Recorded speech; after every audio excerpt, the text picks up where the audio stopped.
You ever heard about a killer who seemed to vanish into thin air, leaving behind only whispers and shadows? Then, just when the world starts to forget, he'd pop up again, a chilling reminder to everyone that he was still out there, lurking in the darkness, unseen but ever present. That's Dennis Rader, a seemingly ordinary man with an unimaginable double life. But maybe you know him by another name, a name that struck fear into the hearts of a community, BTK, Bind. The first act in his horrifying play, Torture, a descent into unimaginable cruelty, Kill, the final devastating act. For decades, he was the phantom haunting Wichita, Kansas, a specter of terror that gripped the city in fear. Let's go back to 1974, to the beginning of this nightmare. It starts with horror.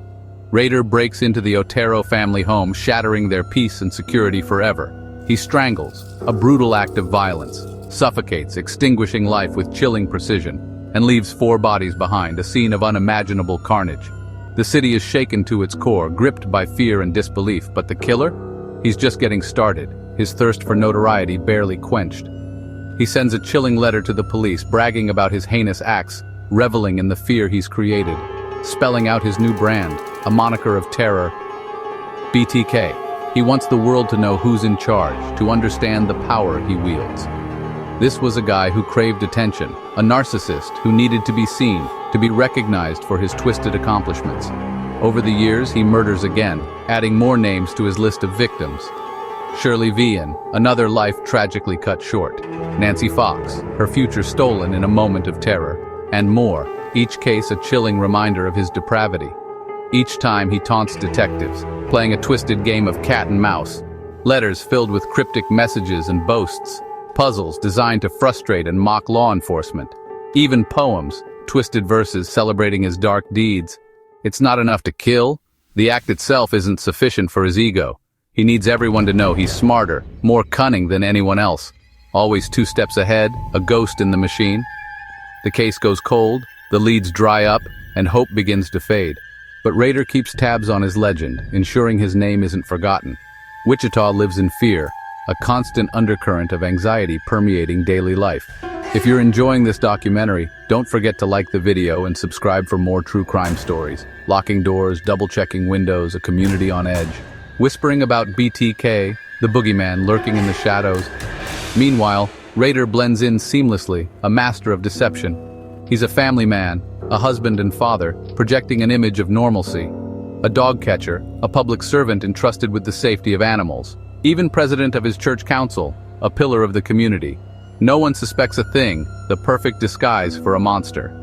Then in 2004, 30 years after the murders began, after years of silence, BTK comes back, re-emerging from the shadows to terrorize a new generation. He sends another letter, reigniting the fear and panic.